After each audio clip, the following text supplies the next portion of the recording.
जय हिंद दोस्तों। आज हम लोग एक बार फिर से ईपीएफओ और यूपीएससी दोनों को ध्यान में रखते हुए, चूंकि ईपीएफओ भी यूपीएससी की थ्रू आई है और 28 मई को आपका यूपीएससी का पेपर होना है, प्रीलिम्स का। मई में ही आपका यूपी पीसीएस का भी पेपर होना है। जुलाई में आपका उत्तराखंड पीसीएस प्री होना है और सितंबर में आपका बिहार का पीसीएस प्री एग्जाम होना है। और साथ में तब तक बिहार के जो प्री पेपर हुए हैं 69 के, उनके मेंस आ जाएंगे। तो इनको ध्यान में रख के हम लोग क्वालिटी की क्लास एक बार फिर से लेकर के आपके सामने उपस्थित है।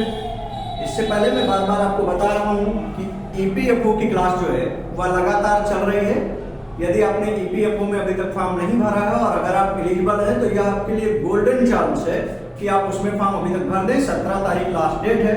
उसके लिए क्या योग्यता है, कैसे पढ़ाई करना है, वो आप हमारे चैनल पे जाकर के देख लेंगे। बाकायदा उसको मैंने समझा रखा है और उसके क्लास रेगुलर आपको शाम को 8 बजे मिलते रहते हैं। तो आइए फिर देखते हैं आज का जो हमारा टॉपिक होगा वह होगा भारतीय संसद भाग 5 है, अध्याय 2 है, अनुच्छेद 79 से लेकर के अनुच्छेद 122 तक का इसमें जिक्र किया जाएगा। जिस टॉपिक की मैं चर्चा करने वाला हूं इसके स्रोत क्या होंगे ये आप जान लीजिए कि कहां से ये आपको हम पढ़ा रहे हैं। तो लक्ष्मीकांत की बुक, डीडी बसु की बुक, सुभाष कश्यप, एएम अहमदी और इसके अलावा जो विभिन्न कक्षाओं के एनसीईआरटी हैं वहां से हमने जानकारी इकट्ठा की है। तो यदि आप यह वीडियो कंप्लीटली देखते हैं तो आप यह मान के चलेंगे कि आपने इन किताबों का अध्ययन कर लिया है। हम लोग बिल्कुल बेसिक तरीके से इसको पढ़ते हैं। तो सबसे पहला है भारतीय संसद। तो भारतीय संसद की जो चर्चा की गई है वह अनुच्छेद 79 में किया गया है। भाग कौन सा है? भाग 5 अनुच्छेद 79 में भारतीय संसद के बारे में चर्चा किया गया है। क्या कहा गया है कि भारत की एक संसद होगी, भारत की एक संसद होगी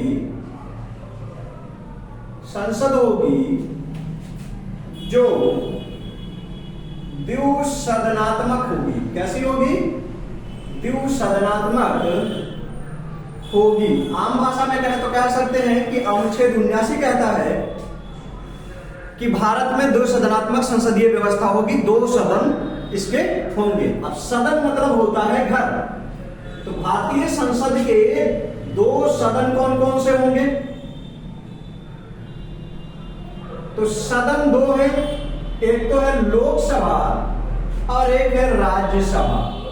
लोकसभा और राज्यसभा, इसके 2 सदन हैं। यहीं पर अगर घटक की बात कर ले, कंपोनेंट घटक यानी किससे किससे मिलकर संसद बनता है, तो संसद के 3 घटक हैं। याद रखिएगा, सदन 2 है और घटक 3 है। अब 3 कौन कौन से घटक हैं तो यह जान लेना है कि एक तो लोकसभा है, दूसरा राज्यसभा है और तीसरा अपने राष्ट्रपति महोदय।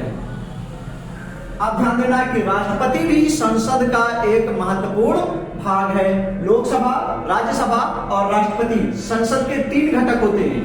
संसद के सदन कितने हैं? तो 2 सदन होते हैं, लोकसभा और राज्यसभा। बेसिकली जो आर्टिकल 79 कह रहा है वह इन्हीं दोनों की चर्चा कर रहा है कि भारत की एक संसद होगी जो 2 सदनात्मक होगी। उसके 2 सदन होंगे, एक लोकसभा होगी और एक राज्यसभा होगी। लोकसभा को हम जनता का सदन कहते हैं, जनता का सदन कहते हैं अथवा निम्न सदन कहते हैं। जनता का सदन अथवा निम्न सदन कहते हैं। वहीं पर राज्यसभा को उच्च सदन कहते हैं, उच्च सदन कहा जाता है।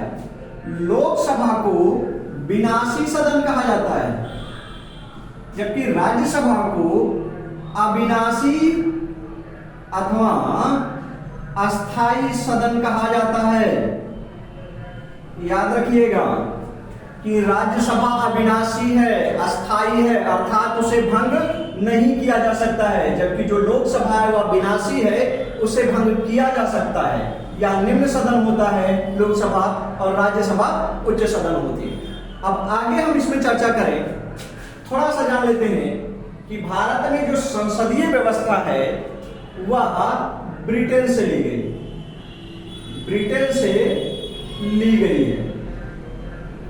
भारत में संसदीय व्यवस्था या संसदीय शासन प्रणाली कहां से ली गई है? ब्रिटेन में ली गई है।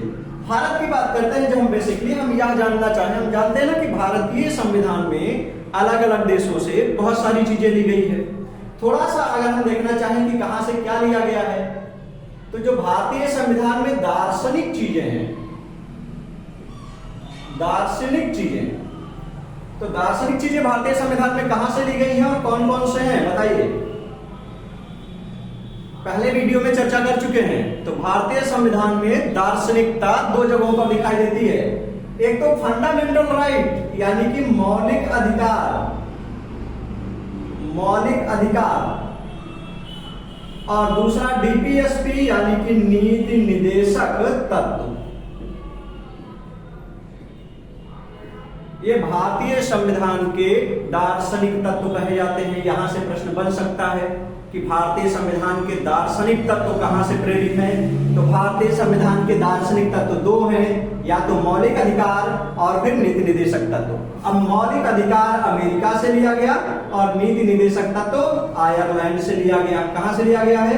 आयरलैंड से। और आयरलैंड ने इसे कहां से लिया था? तो स्पेन से लिया था। यह भी जान लीजिए कि नीति निदेशक तत्व में जो आयरलैंड से हमने लिया है, आयरलैंड ने इसको स्पेन से लिया था। तो ये तो दार्शनिक पक्ष हो गया। जब हम राजनैतिक पक्ष की बात करते हैं कि भारतीय संविधान के राजनैतिक पक्ष कहां से लिए गए, तो भारतीय संविधान के जो राजनैतिक पक्ष हैं वह भी दो है। एक तो संसदीय व्यवस्था और दूसरा संघ राज्य संबंध। संघ राज्य संबंध। तो संसदीय व्यवस्था तो हमने कहा क्या कि ब्रिटेन से ली गई है। कहां से ली गई है? ब्रिटेन से। और संघ संबंध लिया गया है कनाडा से। संघ राज्य संबंध कहां से लिया गया है? कनाडा से। यानी हम कह सकते हैं कि जो भारतीय संविधान में जो राजनैतिक व्यवस्था है वह ब्रिटेन और कनाडा से लिया गया। जो दार्शनिक व्यवस्था है वह अमेरिका और आयरलैंड से लिया गया। इसके अलावा जो ढांचागत विशेषता है भारतीय संविधान में, जो ढांचागत चीजें हैं वे कहां से ली गई हैं? तो हम जानते हैं इंडियन काउंसिल एक्ट, भारत परिषद अधिनियम या भारत शासन अधिनियम 1935। तो ढांचागत चीजें भारत शासन अधिनियम 1935 से ली गई। ठीक है ना। अब हम बेसिकली यहाँ संसद के बारे में चर्चा करेंगे केवल, जो हमारा मूल टॉपिक है कि आखिर संसद के बारे में क्या कैसी चीजें हैं। नोट हो गया है? इनको आप नोट करते रहेंगे। एक अच्छा नोट्स आप बनाएंगे। यदि आप एक बेहतर नोट्स बनाने में समर्थ होते हैं। अब इसको मैं हटा रहा हूं, थोड़ा सा अन्यत्र चर्चा कर लेते हैं, फिर हम लोग आगे बढ़ते हैं। तो हमने इतनी बातें जान ली कि अनुच्छेद 79 क्या है। अनुच्छेद 79 यही कहता है कि भारतीय संविधान में जो संसदीय व्यवस्था की बात है वहां दो सदन होंगे, एक लोकसभा होगी और एक राज्यसभा होगा। हम पहले लोकसभा के बारे में चर्चा करते हैं। लोकसभा जो कि अनुच्छेद 81 में कहा गया है।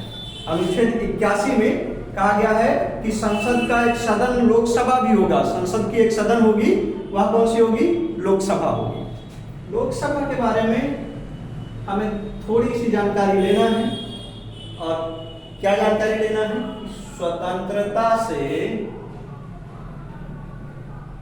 पूर्व क्या रहा है और स्वतंत्रता से वर्तमान में क्या रहा है। दो भागों में यदि हम इसको बांट के देखें तो हम बेहतर ढंग से जान पाएंगे। स्वतंत्रता से जब हम पूर्व की बात करते हैं तो हम जानते हैं कि सबसे पहले जो परिषदीय व्यवस्था आई थी, लोकसभा राज्यसभा यानी जो द्विसदनात्मक व्यवस्था आई थी, तो द्विसदनात्मक व्यवस्था भारत शासन अधिनियम, यदि आप पहले वीडियो नहीं देखे हैं तो देख लीजिए, भारत शासन अधिनियम 1919 के द्वारा दो सदनात्मक व्यवस्था शुरू की गई थी। यह आपने पढ़ा होगा। इसके अलावा इसी 1919 में महिलाओं को वोट डालने का अधिकार दिया गया था, या आपने पढ़ा होगा इसी 1919 के द्वारा एक नियंत्रक एवं महालेखा परीक्षक की नियुक्ति की गई थी, यह भी आपने पढ़ा होगा। इसी के द्वारा लोक लेखा समिति की नियुक्ति की गई थी, यह भी आपने पढ़ा होगा।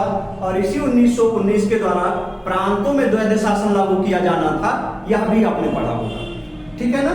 तो स्वतंत्रता से पूर्व अगर हम देखते हैं कि भारत में द्विसदनात्मक व्यवस्था का स्रोत क्या है, तो भारत शासन अधिनियम 1919 में सबसे पहली बार द्विसदनात्मक व्यवस्था की बात आई। ठीक है ना। उसके बाद में 1937 में आम चुनाव हुआ। इसके बाद में 1937 में पहला आम चुनाव हुआ दोनों स्तर पे। ठीक है ना। तो ये तो स्वतंत्रता से पूर्व की बात है। स्वतंत्रता के बाद की अगर हम बात करें तो पहला जो लोकसभा चुनाव हुआ, लिखेंगे प्रथम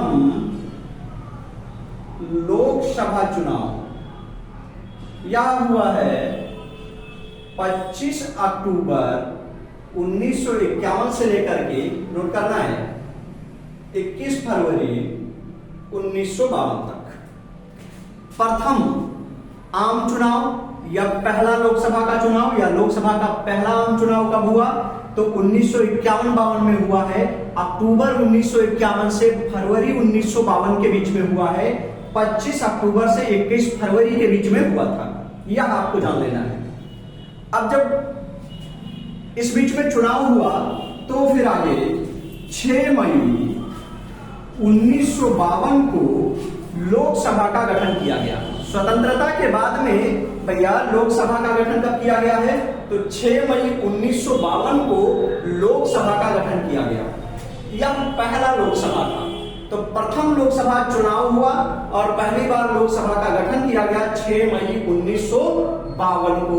अब इसके जो अध्यक्ष बने भैया, लोकसभा के पहले अध्यक्ष कौन बने थे, तो लोकसभा के पहले अध्यक्ष बने थे बीजी मावलंकर।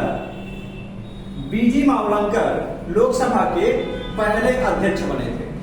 उपाध्यक्ष की जब बात करते हैं कि पहले उपाध्यक्ष कौन बने थे लोकसभा के, तो जीबी अयंगर। यहां इतना आपको याद रखना है कि मावलंकर जी जो है पहले अध्यक्ष थे और अयंगर जी जो है पहले उपाध्यक्ष थे। भारत में लोकसभा में अब तक 2 महिलाएं अध्यक्ष बनी हैं। लोकसभा में 2 महिलाएं अध्यक्ष बनी हैं। एक तो मीरा कुमार हैं जो अध्यक्ष बन चुकी हैं, और दूसरे आपने पढ़ा है किसको, सुमित्रा महाजन को। तो मीरा कुमार और सुमित्रा महाजन, यह 2 लोग जो है 2 महिलाएं हैं जो लोकसभा का अध्यक्ष अब तक बन चुकी हैं। तो यह पहली लोकसभा की बात हो गई। और वर्तमान में जो लोकसभा है वह 17वीं लोकसभा है। कौन सी लोकसभा है, 17वीं लोकसभा चल रही है। यह भी आपको जान लेना है कि 17वीं लोकसभा चल रही है। ठीक है ना। अब इतनी बातें जब क्लियर हो गई है तो हम लोग आगे बढ़ते हैं। इसे हटा दिया जाए।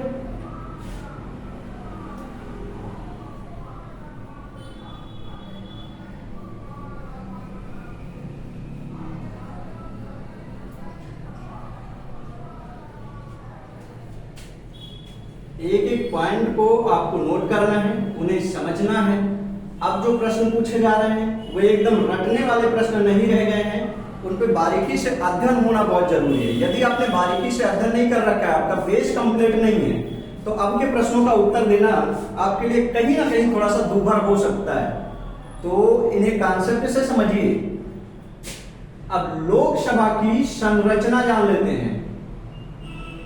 लोकसभा की संरचना, तो संरचना में कैसे संरचना दी है इसकी, तो लोकसभा में सदस्य होते हैं, लोकसभा का एक अध्यक्ष होता है, लोकसभा का एक उपाध्यक्ष होता है, लोकसभा का एक महासचिव होता है, और कुल मिलाकर के इतने पदाधिकारी हुए हैं जो महत्वपूर्ण है। ठीक है ना। अब लोकसभा के जो सदस्य होते हैं, वर्तमान की देखा जाए तो लोकसभा में 543 सदस्य हैं। वर्तमान लोकसभा सीटों की संख्या कितनी है? तो 543 है। याद रखना है, वर्तमान लोकसभा सीटों की संख्या कितनी है? 543 है। पहले तो 552 थी, पहले 552 थी।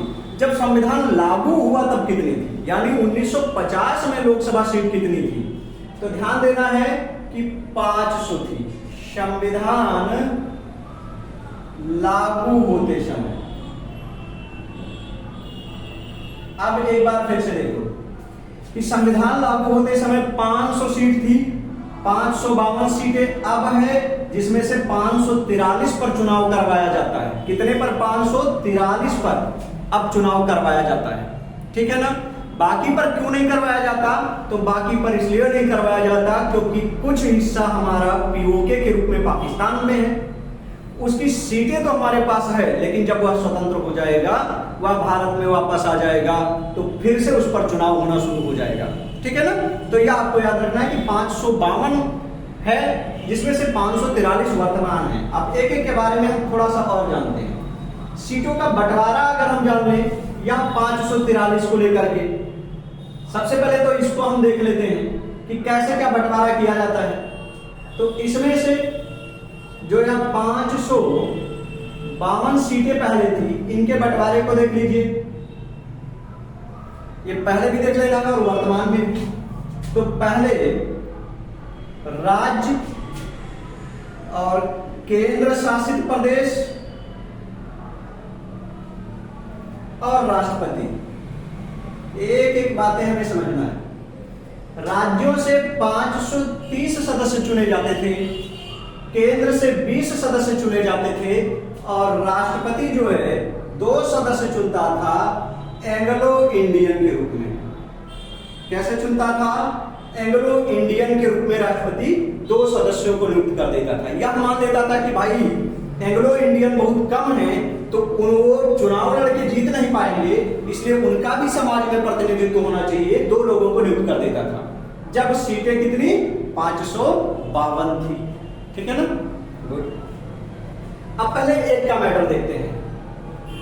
यह एंग्लो इंडियन वाला कॉन्सेप्ट 1952 में लागू हुआ। उसके बाद में 104वें, स्टार मार लेना, 104वें संविधान संशोधन अधिनियम 2019 104वां संविधान संशोधन अधिनियम 2019 के द्वारा 2020 से ना ये 2 सीटें कम कर दी गई। समझ लेना कि लोकसभा में अभी तक राष्ट्रपति जो 2 एंग्लो इंडियन नियुक्त करता था, अब वो नहीं होता। कब से नहीं होता? 2020 से।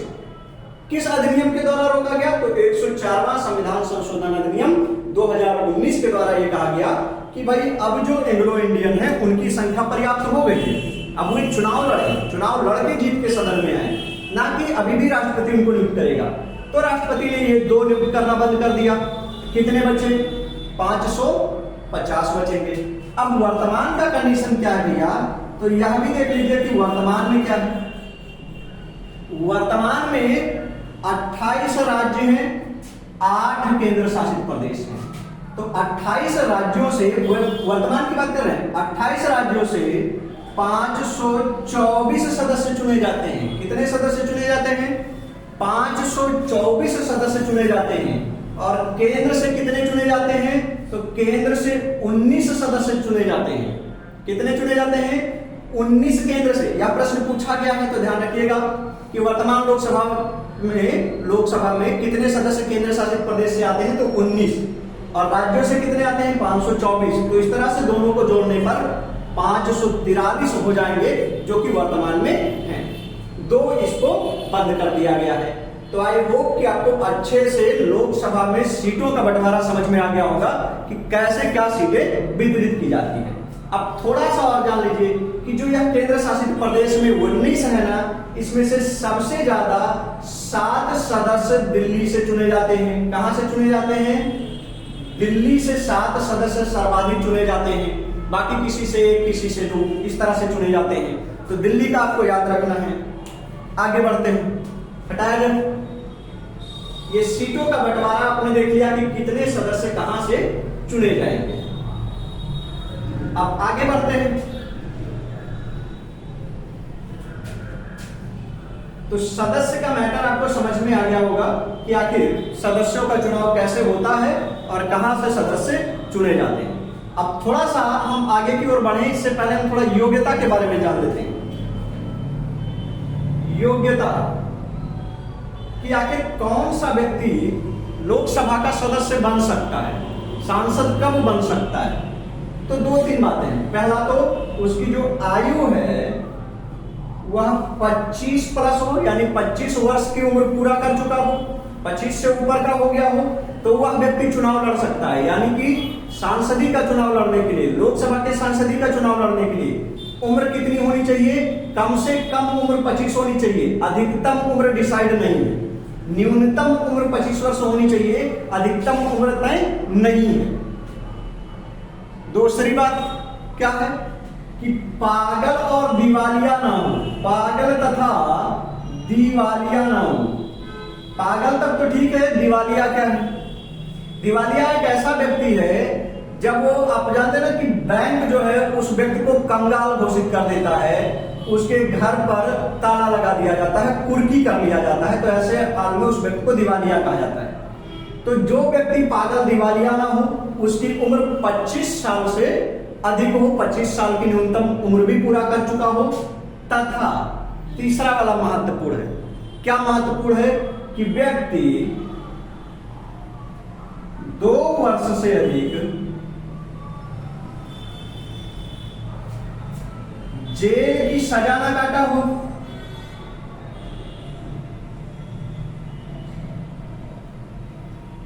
व्यक्ति 2 वर्ष से अधिक जेल की सजा ना काटा हो। यह कहां से लिया गया है? तो यह लिया गया है जनप्रतिनिधि अधिनियम, जनप्रतिनिधि अधिनियम के धारा 8 के 3 से लिया गया है। धारा 8 के खंड 3 से लिया गया कि ऐसा व्यक्ति जो 2 वर्ष से अधिक जेल की सजा काट चुका हो वह चुनाव नहीं लड़ सकता है, अर्थात व्यक्ति 2 वर्ष से कम जेल में रहा हो। ठीक है ना। अगली बात कि भारत का नागरिक हो, भारत का नागरिक हो। अब यह 4 बार, मान लो ऐसा कोई व्यक्ति है, भैया आयु भी 25 वर्ष हो चुकी है, पागल दिवालिया नहीं है, 2 वर्ष से अधिक जेल भी नहीं गया है और भारत का नागरिक है, तो इसका मतलब यह है कि अब वह व्यक्ति चुनाव लड़ सकता है। अब जब वह व्यक्ति चुनाव लड़ेगा तो चुनाव लड़ेगा कैसे? तो होता है उसके लिए पर्चा दाखिला। एक एक बातें आपको समझ में रखना है। तब इसके बाद क्या होता है, जब आप ये शर्त पूरी कर लें तब आपको करना होगा पर्चा दाखिला। पर्चा दाखिला क्या होता है? जिसमें सांसद कई सारी गाड़ियां और फूल मालाएं लेकर के, आपने देखा होगा रोड शो निकालते हैं और फिर चुनाव कार्यालय तक जाते हैं, फिर वहां पर एक पर्चा भरते हैं। जैसे आप एडमिशन का फॉर्म भरते हैं वैसे वे भी एक पर्चा भरते हैं और वहां पर उन्हें 2 चीजें दिखानी पड़ती है। एक तो यह दिखाना पड़ता है कि उन्हें कुछ जमानत राशि देनी पड़ती है। जैसे आप एडमिशन के लिए शुल्क देते हैं वैसे वह भी जमानत राशि देते हैं, और इसके अलावा जो है वे कुछ व्यक्ति के रूप में जमानत देते हैं।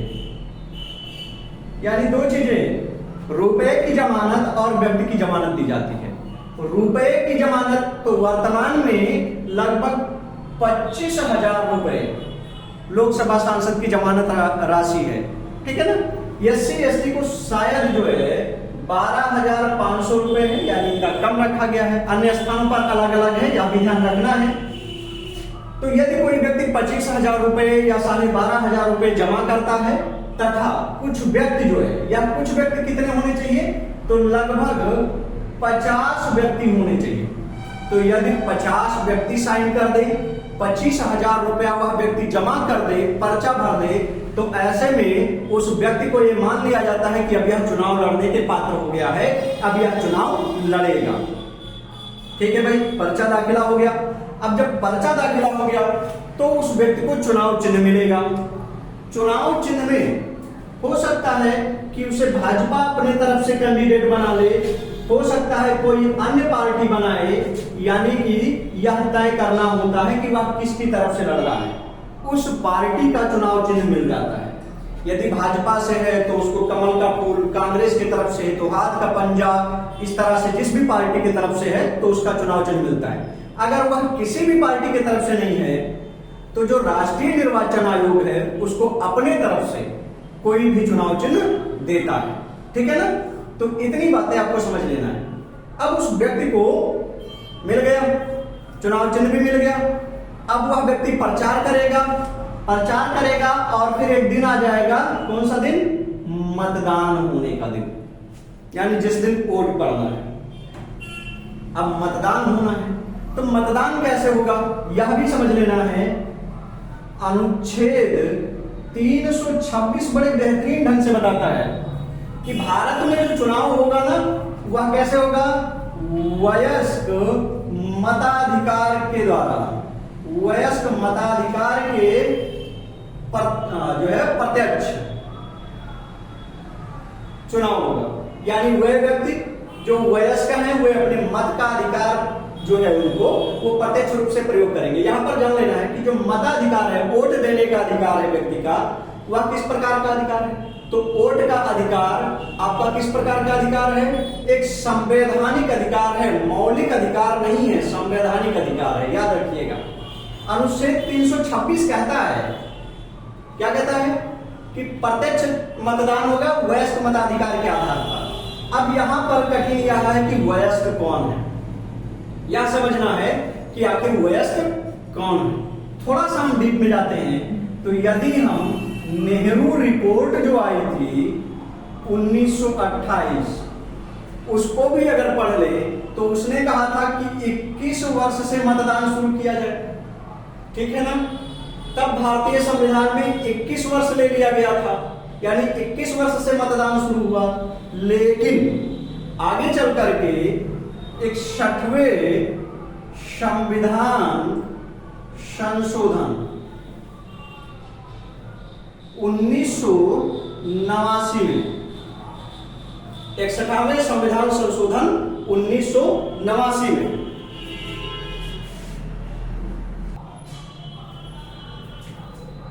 तो हम चर्चा कर रहे थे कि 61वें संविधान संशोधन 1989 के द्वारा इसको घटा करके 18 वर्ष कर दिया गया था। कितना किया गया? 18 वर्ष। नेहरू रिपोर्ट ने कहा था 21 वर्ष करिए, इसने 21 वर्ष का, बाद में 61वां संविधान संशोधन 1989 के द्वारा 18 वर्ष कर दिया गया। यहाँ यह ध्यान देना है कि 1989 से इसे लागू किया गया था, पारित हुआ था 1988 में। 61वां संविधान संशोधन पारित हुआ है 1988 में, हम लागू होने की बात कर रहे हैं तो लागू हुआ है यह कब? 1989 में यह लागू हुआ है। ठीक है ना? तो इतनी बातें आई होप आपको समझ में आ गई होंगी कि कैसे मतदान होना है। तो मतदान इसी तरह से होना है कि वह व्यक्ति जो 18 वर्ष की आयु पूरा कर चुका हो, भारत का नागरिक हो, वह प्रत्यक्ष मतदान करेगा। ठीक है ना? खुद जा करके और फिर अपने पसंद के व्यक्ति को जो है मतदान कर सकता है। पहले जो मतदान होता था वह बैलेट पेपर पर होता था, अब जो मतदान होता है वह ईवीएम के द्वारा होता है। ईवीएम के द्वारा वोटिंग प्रणाली की शुरुआत भारत की बात की जाए तो सबसे पहले कहां की गई थी? तो केरल के विधानसभा चुनाव में की गई थी। यह याद रखना है, कहां की गई थी? तो केरल के विधानसभा चुनाव में की गई थी। तो इस तरह से चुनाव प्रक्रिया पूरी हो जाएगी। अब चुनाव हो जाएगा, मतदान हो गया, चुनाव हो जाएगा। चुनाव के कुछ दिन बाद जो है वह वोटिंग भी हो जाएगी और इस तरह से पता चल जाएगा कि कौन व्यक्ति जीता है और कौन व्यक्ति हारा। अब थोड़ा सा हम इस पे भी नजर डाल लें कि परिणाम में क्या आ सकता है। परिणाम की बात कर लें तो परिणाम में दो चीजें हो सकती है। हो सकता है किसी का बहुमत आ जाए, किसी भी दल का बहुमत आ जाए। हो सकता है किसी का बहुमत ना आए, और जब बहुमत नहीं आएगा तो ऐसे में क्या होगा? गठबंधन होगा। थोड़ा सा और समझ लीजिए, गठबंधन होगा। ठीक है ना? यानी कि जैसे 543 सीटें हैं, 543 सीटों पे चुनाव हुआ, तो जब 543 सीटों में चुनाव हुआ तो इसके बहुमत के लिए क्या चाहिए? बटे 2 + 1 चाहिए भैया। कितना चाहिए? बटे 2 + 1 चाहिए। तो 543 का आधा करेंगे, 2 दूनी 4, 2 सते 14, 2 एक कम 2, 271 एक बच जा रहा है, तो +1 यानी कि 272। तो जिस पार्टी की 272 सीट आ गई, आधे से एक ज्यादा आ गई, तो वह पार्टी जो है बहुमत में होगी। और ऐसा भी हो सकता है कि किसी भी पार्टी का 272 ना आए, थोड़ा थोड़ा सब लोग पाए, तो ऐसे में क्या हो सकता है कि सब लोग मिलकर के सरकार बना लेंगे। एक दूसरा स्ट्रक्चर हम देख लें तो हमारे समझ में बेहतर ढंग से आएगा। कैसे? नतीजों पर ही बात कर लें।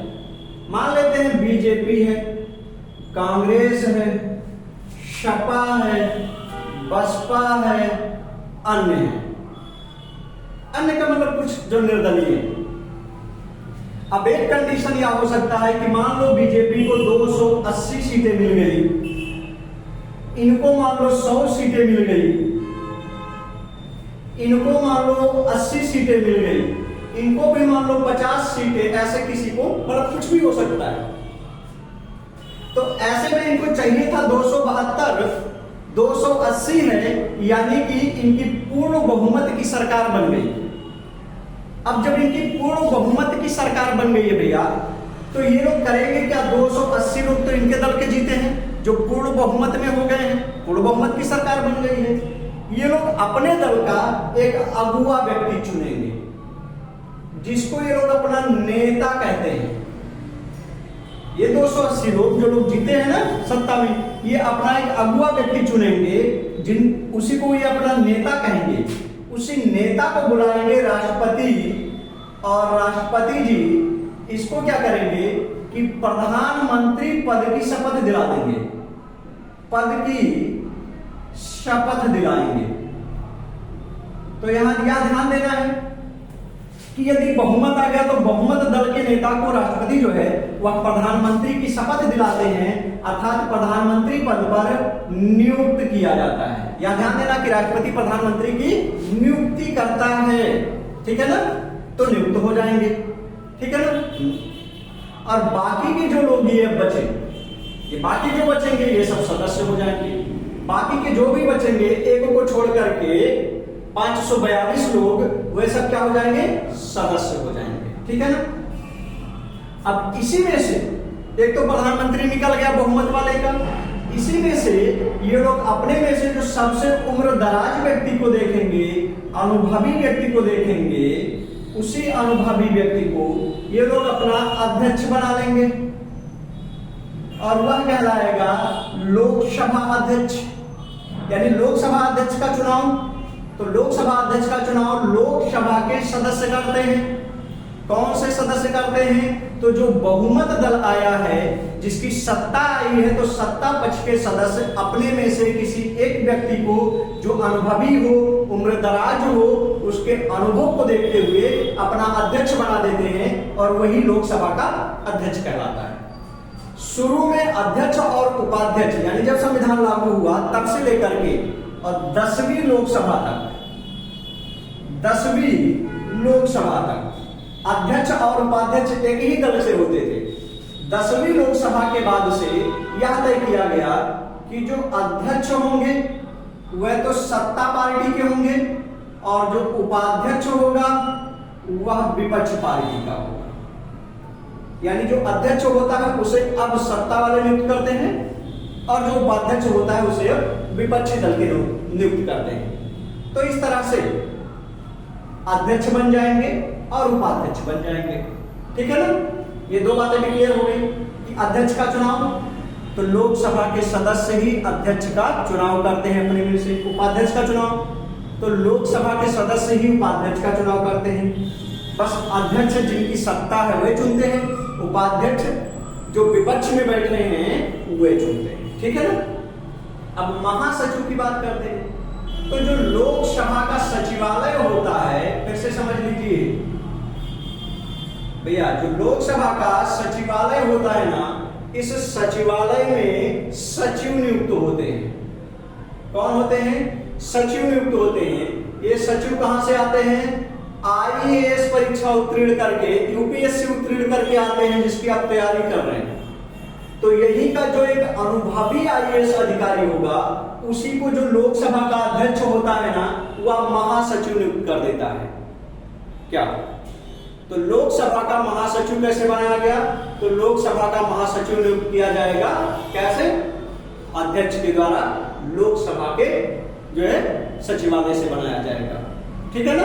तो इतनी बातें आई होप आपको बेटर ढंग से समझ में आ गई होंगी कि आखिर कैसे अध्यक्ष का चुनाव होता है, कैसे उपाध्यक्ष का चुनाव होता है, कैसे महासचिव का चुनाव होता है, कैसे सदस्यों का चुनाव होता है, उनकी योग्यता क्या होती है, किस आधार पर वे चुने जाते हैं, कैसे मतदान होता है, इत्यादि बातें आई होप आपको बेहतर ढंग से समझ में आ गई होंगी। अब हम लोग आगे की ओर बढ़ते हैं।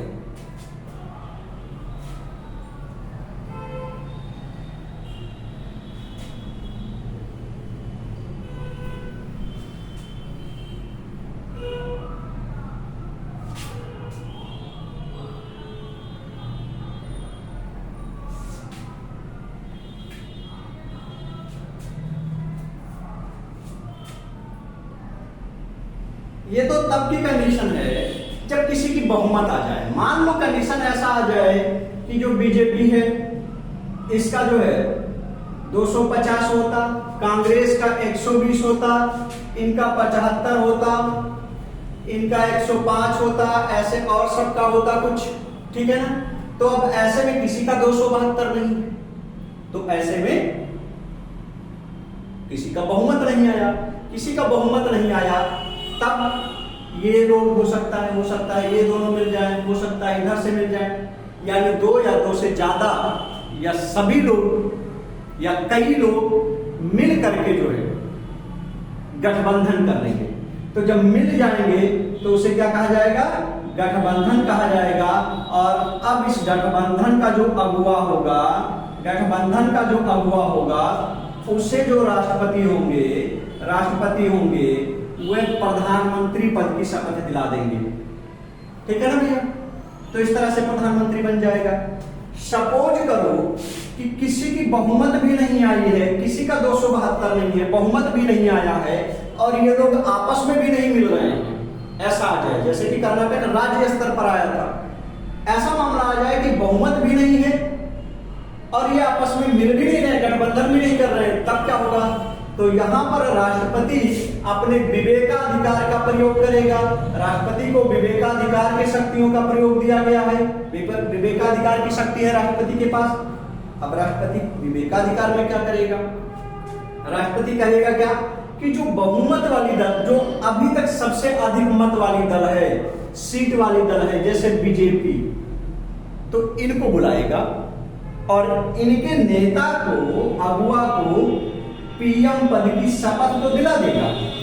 नहीं है बहुमत तो भी दिला देगा, गठबंधन नहीं किए तो भी दिला देगा, शपथ तो दिला देगा, लेकिन एक निश्चित समय देगा। या समय 5 दिन हो सकता है, 10 दिन हो सकता है, 15 दिन, 1 महीना हो सकता है। राष्ट्रपति के ऊपर निर्भर है कि वो कितना समय देता है। एक समय देगा और इनसे कहेगा कि इनमें से किसी को भी अपनी तरफ मिला के बहुमत पूरा कर सकते हो तो पूरा कर लो, 272 पूरा कर सकते हो तो पूरा कर लो। ठीक है? यदि उतने समय में ये बहुमत पूरा कर ले गए, 272 पूरा कर ले गए, तो ये प्रधानमंत्री बने रह जाएंगे। अगर नहीं कर पाते हैं तो इन्हें प्रधानमंत्री पद से हटा दिया जाएगा।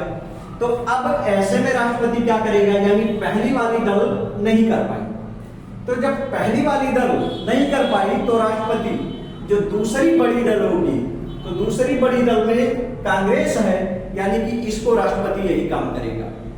इनके अगुवा को बुला के प्रधानमंत्री बना के फिर इनको कुछ समय देगा, कहेगा तुम 272 पूरा करके दिखाओ। ये पूरा कर ले गए तो इन्हीं की सरकार बनी रह जाएगी। लेकिन अगर यह भी नहीं पूरा कर पाए, सोचो तब क्या होगा? तो क्या राष्ट्रपति फिर ऐसे करेगा? फिर ऐसे नहीं करेगा। अच्छा, इसी अधिकार को राष्ट्रपति के विवेकाधिकार की शक्ति भी कहा जाता है। यह भी एक प्रकार की विवेकाधिकार की शक्ति है, यह भी हमें ध्यान रखना है। अब राष्ट्रपति क्या करेगा, 2 बार रिस्क लिया, अब राष्ट्रपति यहां से मध्यावधि के चुनाव की घोषणा कर देता है। मध्यावधि के चुनाव करवाए जाएंगे, मतलब बीच में ही, चूंकि किसी का बहुमत नहीं आया तो मध्यावधि के चुनाव की घोषणा करवाई जाएगी। क्या भारत में हुआ है मध्यावधि का चुनाव? तो हुआ है, 5 बार भारत में मध्यावधि का चुनाव हुआ है। पहला मध्यावधि का चुनाव 1971 में हुआ, दूसरा 1979-80 में हुआ, तीसरा 1991 में हुआ, चौथा 1998 में हुआ, पांचवा 1999 में हुआ। तो इस तरह से 5 बार भारत में मध्यावधि के चुनाव हो चुके हैं। पहला मध्यावधि चुनाव 1971 में हुआ था, उसके बाद 1999 में हुआ था, और तब से लगभग भारत में पूर्ण बहुमत वाली सरकार आ रही है। अच्छा, पूर्ण बहुमत की सरकार अगर आती है तो उस देश का विकास भी होता है। यह भी आवश्यक है कि किसी भी देश में पूर्ण बहुमत की सरकार आए। तो मुझे उम्मीद है कि आप लोग इतना समझ लिए होंगे, बारीकी से समझ पाए होंगे कि कैसा क्या है। यदि आपको कोई टॉपिक समझ में नहीं आया है तो आप हमें कमेंट बॉक्स में जरूर बताएंगे कि आपको क्या समझ में नहीं आया है। मैं कोशिश करूंगा कि अगले वीडियो में उस कमी को दूर करूं और आपको और बेहतर देने का प्रयास करूं। तो आप वीडियो को लाइक भी करेंगे, लाइक करें, कमेंट करें, शेयर करें, सब्सक्राइब करें। आपके लिए हम मेहनत करते हैं और हमें उम्मीद है कि आपको वीडियो पसंद आएगा। तो यहां हमने जान लिया लोकसभा के सदस्यों के चुनाव के बारे में, और साथ साथ थोड़ा बहुत हमने देख लिया प्रधानमंत्री की नियुक्ति के बारे में। अब यहीं पर 2-3 बातें आ जाती है। क्या बातें आ जाती है कि भैया जो पीएम होना चाहिए ना, उसकी उम्र भी कितनी होनी चाहिए? 25 वर्ष से अधिक होनी चाहिए। ठीक है ना? इसके अलावा क्या होना चाहिए? कहां से बनाए थे, कौन लोग बनाए थे अपना अगुवा? तो लोकसभा के लोग, यानी लोकसभा के सदस्य बनने की योग्यता होनी चाहिए।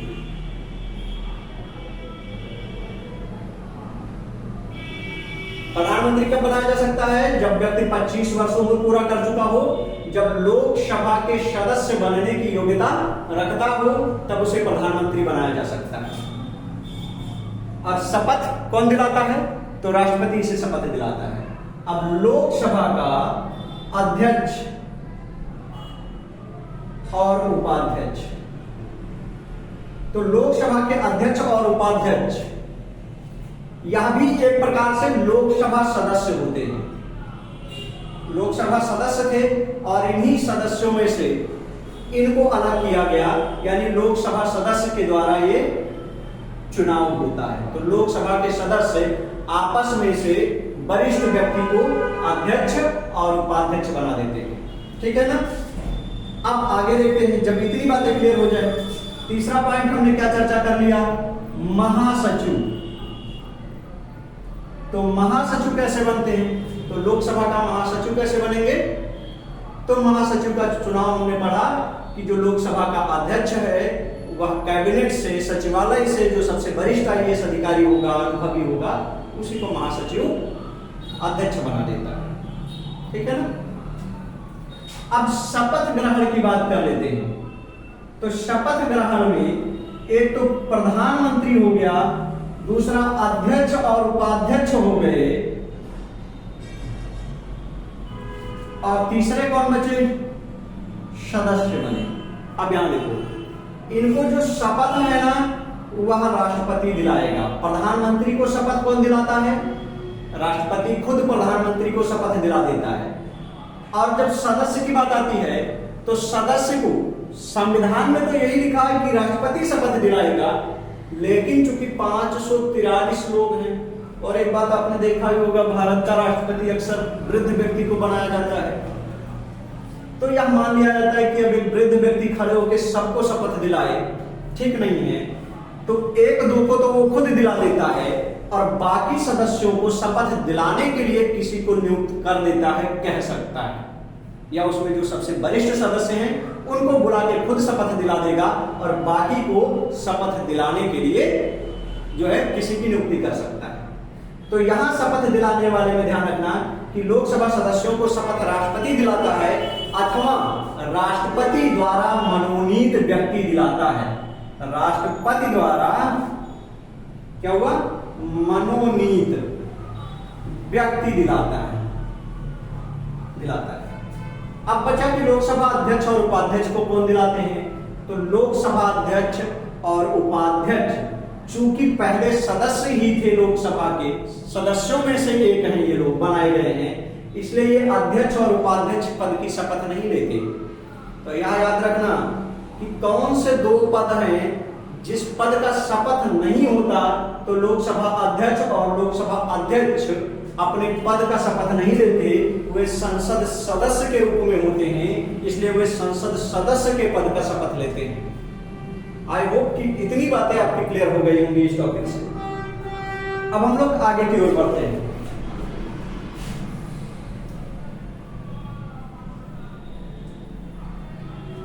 संविधान के एक एक टॉपिक को बारीकी से कवर करना है और हमारी कोशिश है कि जो कुछ संविधान में महत्वपूर्ण है, जहां से प्रश्न पूछे जाते हैं, वहां से ये सारे टॉपिक कवर कर लिए जाएं। संविधान को मैं एक एक करके कंप्लीट संविधान पढ़ाऊंगा, कंप्लीट सारे विषय पढ़ाऊंगा, तो आप इसका एक बेहतर नोट्स बनाते चलें ताकि आपके पास एक बेहतर खुद का नोट्स हो जाए। तो हमने चर्चा कर लिया कि चुनाव कैसे होता है, शपथ ग्रहण कैसे होता है, कौन से व्यक्ति चुनाव लड़ सकते हैं, कौन से व्यक्ति चुनाव नहीं लड़ सकते हैं, इत्यादि बातों का हमने जिक्र कर लिया है। अब जब चुन करके वे सांसद बन जाएंगे, तो जो सांसद के लोग होंगे, संसद के सदस्य होंगे या सांसद होंगे, उनके अधिकार क्या होंगे, यह बात जान लो कि वे अधिकार कब क्या अधिकार हो सकता है। तो अधिकार में जान लीजिए, पहली बात अधिकार इनका यह है कि संसद में बहस के दौरान